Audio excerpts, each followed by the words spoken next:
Hi hello everyone, welcome back to Raji homestyle. నేను మీ రాజేశ్వరి అండి. ఈరోజు రాజీ హోమ్స్టైల్లో జొన్న పిండితో చెక్కలు క్రిస్పీగా ఉండేలాగా ఏ విధంగా చేసుకోవాలో ఈరోజు ఈ వీడియోలో చూసేద్దాం. ఫస్ట్ ఆఫ్ ఆల్ నేను ఇక్కడ జొన్న పిండి తీసుకున్నానండి. జొన్నలు మర పట్టించింది కాదు, షాప్ జొన్న పిండి. ఈ జొన్న పిండిని ఒక బౌల్లోకి 1 కప్పు మైనా తీసుకుంటున్నాను. ఇందులోనే 1/2 కప్పు మైనా బియ్య పిండిని కూడా వేసుకుంటున్నానండి. జొన్న పిండితో చేస్తే చెక్కలు అనేవి మెత్తగా ఉంటాయి. కొద్దిగా క్రిస్పీగా ఉండాలంటే బియ్యపిండి వేసుకోవాలి. ఇందులోనే సాల్ట్, కొద్దిగా ఉప్పు, నేను బ్లాక్ సాల్ట్ వాడుతున్నానండి.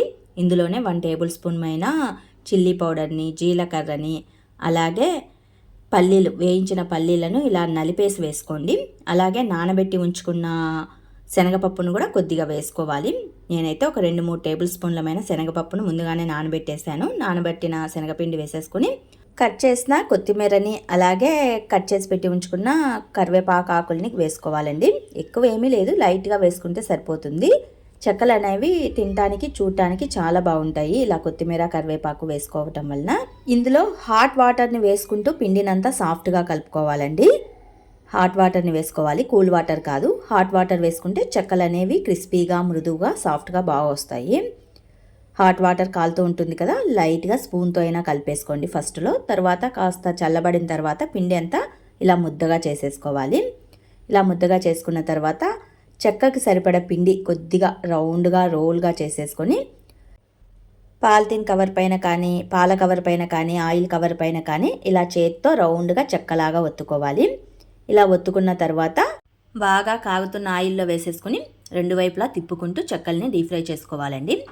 మీకు ఒకవేళ చేత్తో ఒత్తే ఓపిక లేకపోతే పూరీ ప్రెస్సింగ్ మిషన్ ఉంటుంది కదా, మిషన్లో అయినా పెట్టేసి చెక్కలను ఒత్తుకోవచ్చు. ఇలా చక్కగా కాగుతున్న ఆయిల్లో వేసేసుకోవాలి. నెమ్మదిగా తీసి వేసుకోవాలండి. ఫస్ట్ ఆయిల్ కాయిందో లేదో కొద్దిగా పిండిని వేసేసుకొని చూసుకొని వేసుకోండి. ఆయిల్ బాగా కాలిన తర్వాత స్టవ్ని మీడియం ఫ్లేమ్లోకి టర్న్ చేసుకొని చెక్కలను డీప్ ఫ్రై చేసుకోవాలి. సాధారణంగా ఏంటంటే అందరూ బియ్యపిండితోనే చెక్కలు చేసుకుంటూ ఉంటారు. బియ్యపిండి, శనగపిండి మిక్సింగ్ చేసుకొని చెక్కలు చేసుకుంటూ ఉంటారు. కొద్దిగా హెల్దీగా ఉండాలి అంటే కనుక జొన్న పిండితో కూడా చెక్కలు చేసుకోవచ్చండి. సజ్జ పిండితో కూడా చేసుకోవచ్చు.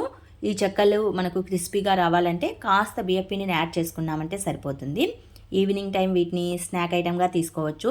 పిల్లలకి స్నాక్ బాక్స్లో కూడా పెట్టి పంపించవచ్చండి. పిల్లలైతే చాలా ఇష్టంగా తింటారు. ఎక్కువ పండగలకే చెక్కల్ని చేసుకుంటూ ఉంటారు చాలామంది. అలా కాకుండా అప్పుడప్పుడు ఇంట్లో లైట్గా ఈవినింగ్ టైం స్నాక్ ఐటమ్గా ఇలా ప్రిపేర్ చేసి పెట్టామంటే పిల్లలు చాలా ఇష్టంగా తినేస్తారు. నేనైతే చెక్కల్ని చేత్తోనే ఒత్తేసానండి. పూరీ ప్రెస్సింగ్ మిషన్ ఏం యూజ్ చేయలేదు, చేత్తోనే ఒత్తేసేసాను. ఇలా 2 వైపులా బాగా కాలనిచ్చి తర్వాత ఒక ప్లేట్లోకి సైడ్ ఆఫ్ తీసుకుంటే సరిపోతుంది.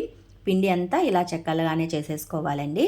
One of the healthy recipe అని చెప్పొచ్చు. జొన్న పిండితో చేసిన రెసిపీ కాబట్టి అందరికీ ఈ చెక్కల ప్రిపరేషన్ వీడియో నచ్చుతుంది అనుకుంటున్నాను. కంపల్సరీ మీరు కూడా మీ ఇంట్లో ఒకసారి ట్రై చేయండి. చాలా అంటే చాలా బాగుంటాయి. బియ్య పిండితోనే కాకుండా ఇలా జొన్న పిండితో కూడా చెక్కలు చేసుకోవచ్చండి. ఇవి కాలిన తర్వాత కాస్త చల్లారిన తర్వాత చూడండి క్రిస్పీగా ఎంత చక్కగా ఉన్నాయో.